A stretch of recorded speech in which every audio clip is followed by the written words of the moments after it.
بسم اللہ من الشیطان الرجیم، بسم اللہ الرحمن الرحیم۔ السلام علیکم نام کلاس۔ ہم نے 3 اشعار کی تشریح کل کر لی تھی۔ اب اپنے اسی ٹاپک کو آگے بڑھائیں گے۔ پیوستہ رہ شجر سے امید بہار رکھ، حضرت علامہ اقبال کی نظم۔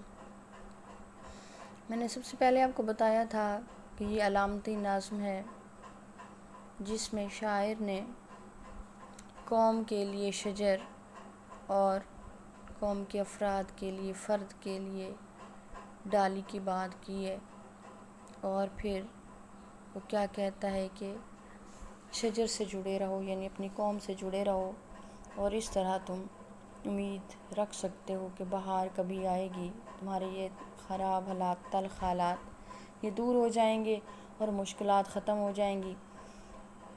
اب انہوں نے بات کی جو نغمہ زن تھے خلوت اوراق میں طیور، رخصت ہوئے تیرے شجر سایہ دار سے۔ نغمہ زن کہتے ہیں گیت گانے والے، جو گیت گا رہے تھے۔ خلوت تنہائی کو کہا جاتا ہے، علیحدگی کو کہا جاتا ہے، اور اوراق بھی یہاں پر علامت کے طور پر لیا گیا، ورق کی جمع ہے، لیکن یہاں پر خلوت اوراق سے مراد پتوں کے پیچھے یہاں پر مراد ہے، جو طیور طائر کی جمع پرندے۔ رخصت ہوئے چلے گئے شجر تیرے درختوں سے، سایہ دار جو کہ سایہ رکھنے والے درخت تھے۔ تو مفہوم اس کا کچھ اس طرح بنے گا کہ جو پرندے سایہ دار درختوں میں بیٹھ کر گیت گاتے تھے وہ اڑ کر چلے گئے۔ شاعر مشرق تشریح طلب اس شعر میں کہتے ہیں کہ جب باغ میں موسم بہار ہوتا ہے تو شاخیں سرسبز اور پھلوں سے لدی ہوتی ہیں، پرندے خوب آتے ہیں، خوب چہچہاتے ہیں، اللہ کی حمد و ثنا کے نغمے گاتے ہیں، درختوں کے گھنے پتوں میں چھپ کر اللہ کی عبادت کرتے ہیں، اور شور مچا کر دوسری مخلوق کو یہ پیغام دیتے ہیں کہ اے غافلو اٹھ جاؤ، اذانوں سے فضائیں گونج رہی ہیں، اور مساجد کا رخ کرو اور اپنے فرائض کی ادائیگی میں مصروف ہو جاؤ۔ علامہ اقبال کہتے ہیں کہ ایک زمانہ تھا، جب انہوں نے کہا نا کہ رخصت ہوئے تیرے شجر سایہ دار سے، تو ان کی مراد کیا ہے، وہ کس کے بارے میں یہ بات کہنا چاہتے ہیں۔ انہوں نے یہاں پرندوں کو بھی علامت کے طور پر لیا ہے۔ وہ فرماتے ہیں کہ ایک زمانہ تھا جب مسلمان علم کی دنیا کا مرکز قرار پائے تھے، دنیا بھر سے علم کے پیاسے اپنی پیاس بجھانے کے لیے مسلمانوں کے تعلیمی اداروں کا رخ کرتے تھے، اور ان اداروں میں علم کی تقسیم ہوا کرتی تھی۔ لیکن جب سے مسلمان علم سے سرگرداں ہوئے، اور جب سے انہوں نے اپنے آباء و اجداد کی دی ہوئی اس علم کو اور اس علم کی روایات کو ترک کیا، تب سے وہ زوال کا شکار ہو گئے، ان کا چمن ویران ہو گیا اور ان کا لہلہاتا باغ اجڑ گیا۔ ان اداروں میں لوگ علم کے حصول کے لیے اور نغمہ خوانی کے لیے نہیں آتے۔ ایک اور جگہ علامہ اقبال فرماتے ہیں کہ گنوا دی ہم نے جو اسلاف سے میراث پائی تھی، ثریا سے زمیں پر آسمان نے ہم کو دے مارا۔ تو یہ جب اسلاف کی میراث، ہمارے بزرگوں کی تعلیم و تربیت کی بات ہے کہ جب ہم ان کو کھو دیں گے تو پھر ہماری قسمت ہمارا ساتھ نہیں دے گی۔ علامہ اقبال ہمیں درس دے رہے ہیں کہ اگر تم وہی پرانی بہاریں واپس لانا چاہتے ہو، جب ہر طرف مسلمانوں کا چرچا تھا، مسلمانوں کی نئی نئی ایجادات جو ہے لوگ دیکھ کر انگشت بدنداں تھے، حیران اور پریشان ہو رہے تھے، اور جو ہے وہ ان کو اپنانے کی تگ و دو میں تھے، تو وہیں پر اگر تم چاہتے ہو کہ تمہارا وہی زمانہ لوٹ آئے، تمہارا چرچا ہو زمانے میں، تو پھر اپنے آپ کو شجر علم سے پیوستہ کر لو، اپنے بزرگوں کی روایات کے ساتھ جڑ جاؤ کہ یہ تمہاری ہی گمشدہ میراث ہے، اور میراث کی حفاظت کرنا ہمارا دینی اور اخلاقی فرض بھی ہے۔ تو پھر سنبھلنے کا ہمیں عہد کرنا چاہیے اور باعمل مسلمان بن جانا چاہیے۔ اس کی ترغیب حضرت علامہ اقبال دے رہے ہیں۔ سبق پھر پڑھ صداقت کا، عدالت کا، شجاعت کا، لیا جائے گا تجھ سے کام دنیا کی امامت کا۔ تو علامہ اقبال کے نزدیک دین اسلام تمام مذاہب پر فوقیت رکھتا ہے، جو انسانوں کی فلاح اور کامیابی کا ضامن ہے۔ علامہ اقبال اپنی شاعری میں بار بار مسلمانوں کی زبوں حالی کا، ان کے زوال کا ذکر کرتے ہیں۔ انہوں نے اپنے افکار اور اشعار میں انسانیت کی بھلائی کا پیغام پیش کیا۔ تو جہاں پر مسلمانوں کے زوال کا وہ ذکر کرتے ہیں تو وہیں پر ان کے بزرگوں کی کامیابیاں، ان کی فتوحات اور ان کے مرتبے سے بھی مسلمانوں کو آگاہ کرتے ہیں، تاکہ وہ اپنے بزرگوں والے نقش قدم پر چل پڑیں، ان کے طور طریقے کو اپنا لیں اور اس طرح وہ کامیابیاں حاصل کر سکتے ہیں۔ تو اس شعر میں ایک طرح سے شاعر علامہ اقبال جو ہے وہ افسوس کا اظہار کر رہے ہیں کہ وہ لوگ جو باعمل تھے، جو ہمارے آباء و اجداد تھے، جو کچھ کر گزرنے کی طاقت اور صلاحیت اور جذبے رکھتے تھے، وہ اب اس جہان سے چلے گئے ہیں۔ تو اب صرف جو ہے خالی بیابان یہاں پر رہ گئے، کوئی یہاں پر گلستان آباد نہیں ہے، اور یہ سارے مسلمانوں کی اپنی میراث کو، اپنی روایات کو بھلا دینے کا نتیجہ ہے۔ شعر نمبر 5 کی طرف آئیے کہ شاخ بریدہ سے سبق اندوز ہو کہ تو ناآشنا ہے قاعدہ روزگار سے۔ شاخ بریدہ کہتے ہیں کٹی ہوئی ٹہنی، کٹی ہوئی شاخ۔ سبق اندوز ہونا، سبق حاصل کرو، نصیحت حاصل کرو کہ کٹی ہوئی شاخ سے سبق حاصل کر لو کہ تو ناآشنا ہے، تو واقف نہیں ہے، تو نا واقف ہے۔ قاعدہ کہتے ہیں طریقہ، دستور، قانون، اور قاعدہ روزگار زمانے کا قانون یہاں پر مراد ہے کہ اگر تو زمانے کے قانون سے ناواقف ہے تو کٹی ہوئی شاخ سے عبرت حاصل کر، نصیحت حاصل کر۔ تو تشریح طلب شعر میں علامہ اقبال کہتے ہیں کہ ملت اسلامیہ کی شان اور عزت اس میں ہے کہ اس کی اجتماعی شکل باقی رہے۔ اجتماعی اکٹھے مل کر رہنے کو کہتے ہیں۔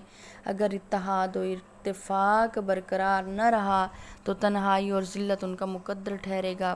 پھر اس رسوائی کی وجہ بھی خود فرماتے ہیں کہ وہ زمانے میں معزز تھے مسلمان ہو کر، وہ زمانے میں معزز تھے مسلمان ہو کر، اور تم خوار ہوئے تارک قرآن ہو کر۔ تارک سے مراد یہاں ترک کرنے والے، قرآن کو چھوڑنے والے ہیں۔ تو شاعر مشرق مسلمانوں کو نصیحت ایک طرح سے کر رہے ہیں کہ اے مسلمانوں، تمہیں کٹی ہوئی شاخ سے سبق حاصل کرنا چاہیے، عبرت حاصل کرنی چاہیے، کیونکہ جو شاخ درخت سے کاٹ جائے وہ کبھی ہری نہیں ہو سکتی۔ یہ ایک آفاقی اصول کائنات کی ہر چیز پر لاگو ہوتا ہے، جس کو ہر زمانے میں تسلیم کیا گیا ہے۔ ہر وقت کے لیے یہ اصول ہے کہ جو شاخ درخت سے جڑی رہے گی وہ امید کر سکتی ہے کہ کبھی ہری ہو جائے، لیکن جو درخت سے کٹ جائے یہ ممکن ہی نہیں ہے کہ کبھی اس پر بہار آ سکے۔ تو اے امت مسلمہ، تو نے اس اصول کو بھلا دیا ہے اور تو کائنات کے لاسانی قاعدے سے بالکل ناآشنا ہے کہ جب کوئی چیز اپنی اصل سے جدا ہو جاتی ہے، اپنی بنیاد سے الگ ہو جاتی ہے، تو احساس کے تمام رشتے اس سے کٹ جاتے ہیں۔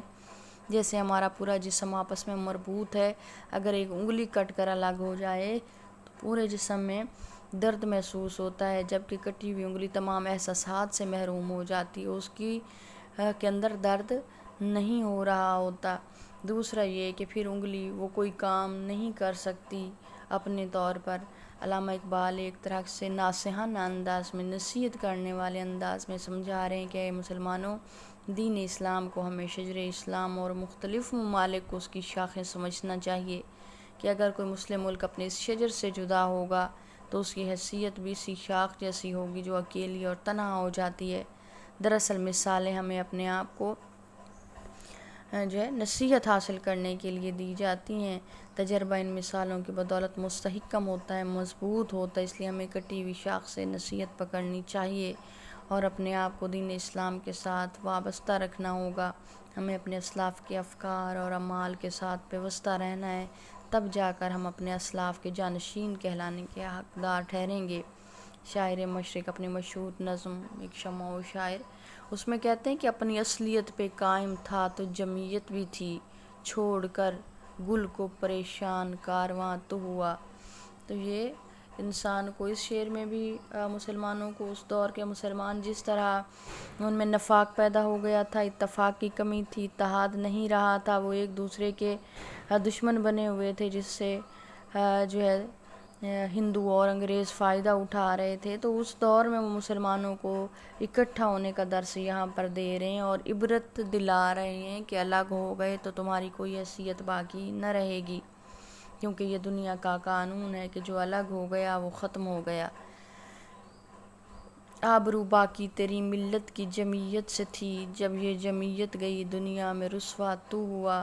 اقبال اپنے اشعار کے ذریعے مایوس قوم میں ایک ایسا تازہ ولولہ پیدا کرنا چاہتے ہیں جس میں پوری ملت اسلامیہ کے لیے فلاح اور بھلائی کا پیغام پوشیدہ ہو۔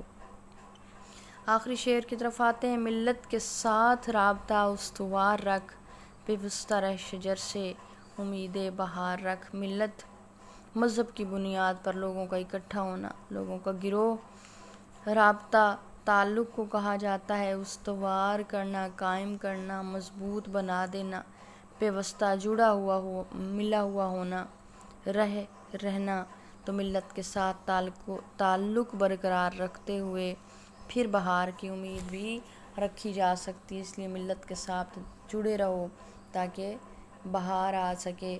تو شاعر مشرق علامہ اقبال اس شعر میں امید بہار کا حوصلہ افزا پیغام دے رہے ہیں کہ اے امت مسلمہ کے جوانوں، ملت اسلامیہ کے ساتھ اپنے تعلقات کو مضبوط کرو، آپس میں انتشار سے بچو اور اتفاق کو خوب بڑھاؤ۔ تمہارے آپس کے تعلقات مستحکم ہونے چاہیے۔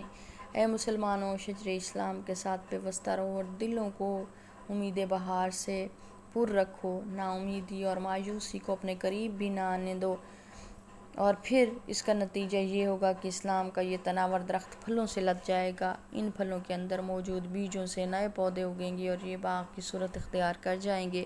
پھر چمن عالم میں صرف دین اسلام ہی رہ جائے گا۔ امن کا خواب پائے تکمیل کو پہنچے گا۔ ایسی باکمال بہار کا آغاز ہوگا کہ جس کے بعد خزاں ممکن نہیں، لیکن اس کے لیے ہمیں ملت اسلامیہ کے ساتھ جڑنا ہوگا۔ اس کے بعد ہمارا ہر خواب حقیقت بن جائے گا، ہماری کوئی خواہش ادھوری نہ رہے گی۔ ضرورت اس بات کی ہے کہ مسلمان خود کو اور اللہ اور اس کے رسول پاک صلی اللہ علیہ وآلہ وسلم کے احکام کے مطابق ڈھال لیں اور آپس میں اتحاد اور اتفاق کے ساتھ رہنے کی کوشش کریں۔ یہی درس اللہ کے رسول پاک صلی اللہ علیہ وآلہ وسلم بھی ہمیں دیتے ہیں کہ تم اس بڑھیا کی طرح نہ ہو جانا جو اپنے سوت کو کاٹنے کے بعد ریزہ ریزہ کر کے بکھیر دیتی ہے، یعنی محنت کر کے پھر الگ ہو جانے کی وہ بات کرتے ہیں کہ اس محنت پر پانی پھیر دینا، ایسا نہ کرنا۔ حضرت اقبال ایک اور جگہ پر کہتے ہیں کہ کی محمد سے وفا تو نے تو ہم تیرے ہیں، یہ جہاں چیز ہے کیا لوح و قلم تیرے ہیں۔ یا پھر اپنی ملت پر قیاس اقوام مغرب سے نہ کر، خاص ہے ترکیب میں قوم رسول ہاشمی۔ اقبال بالخصوص نوجوانوں سے کہتے ہیں کہ ہر فرد کو اپنی ملت کے ساتھ تعلق رکھنا ہوگا اور مسلمانوں کی جماعت صرف اسلامی اقدار کو اختیار کرنے سے پائیدار اور مضبوط ہو سکتی ہے۔ تو اس طرح اس شعر میں بھی ہمیں وہ ایک طرح سے امید دلا رہے ہیں ان مسلمانوں کو۔ اہم ہے امتحانی نقطہ نظر سے یہ جو ہے ہم ایک طرح سے کہہ سکتے ہیں کہ تشریح طلب شعر میں اقبال نے حالات و واقعات سے مایوس مسلمانوں کے لیے ایک علاج تجویز کیا ہے، اور وہ علاج کیا ہے؟ ان کا ایک دوسرے کے ساتھ جڑ کر رہنا، ایک دوسرے سے وابستہ رہنا، کیونکہ اسی سے ہی کامیابیاں ملتی ہیں کہ ارادے جن کے پختہ ہوں، نظر جن کی خدا پر ہو، تلاطم خیز موجوں سے وہ گھبرایا نہیں کرتے۔